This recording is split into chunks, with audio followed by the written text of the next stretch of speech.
Hey guys, welcome back to another episode of Awesome Aaron's Auto Videos, and today we are bringing you the rear brakes on our 2007 Volvo S80, and we've already replaced the rotor, which is awesome, and we're just jumping right in, right? We are diving right in, and I'm not showing the disassembly video because it's a lot like the front where you have to take off the bolts behind it, everything.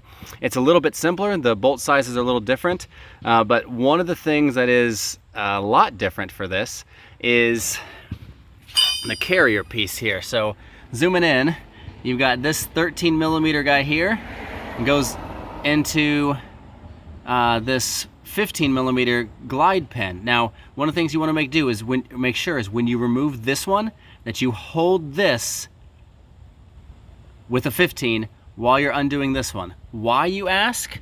Let me show you what can happen if you try to untighten it and this comes right off. It makes me very sad that we broke a bolt, but we were able to order it online through FCP Euro. They're a great website. Really appreciate the quality products that come out of them, and we got it overnighted, so it should be here on Tuesday, and it's currently Saturday, but I think the Volvo will look great in my driveway for the next couple days.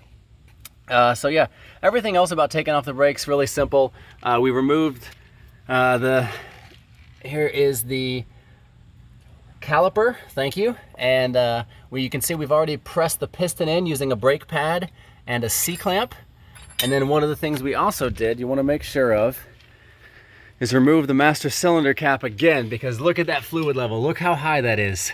Almost maxed out and overflowing, because when you compress the piston, you're pushing the fluid back through the system, pushing the brake fluid back through, and it's going to pop up here. So we'll need to pull some of that out, just with a paper towel or whatever, and that way we can put the cap back on.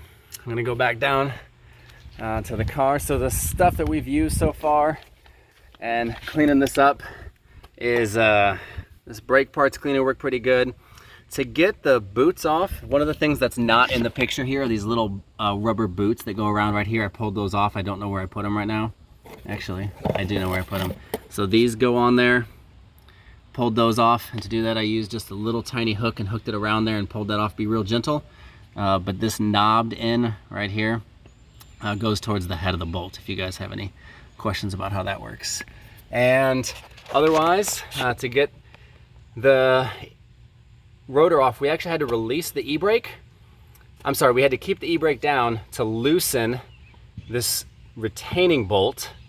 Once we got it loose, we had to release the e-brake to get the rotor off, and we put the rotor back on, slightly tightened this down, and then engage the e-brake again so we could tighten it down all the way. Now we're gonna hold here and come back with part 2 next week to show the final assembly and putting the brakes and everything back on. But I'll show you when we went to replace these. If your brakes look like this, they're okay. In my humble opinion, definitely consult an expert if you are in doubt whatsoever. But there's still some brake life left in those, and just to compare, I'm gonna show you this one right here next to it, so you guys can see it's got a lot more because it's brand new, and that should have that. If it has less than that and you get out of the package, you got a bad set of brakes. All right, I think that covers about everything that we did to get to this point. We are going to put the wheel back on to set it down overnight. I don't want to leave a car on jack stands in my driveway and some hooligan comes by and jacks it up all the way or tries to knock it out or something like that too. You can put the wheel back on, but one thing I'd recommend is get some rope or a zip tie and tie this up to something so this doesn't fall and damage your brake line here. So I've got my handy dandy Army 550 cord to put on there too. And you might need a hammer for some of this stuff to get the brakes in and out, but otherwise it's fairly simple. And we'll come back next week and do part 2.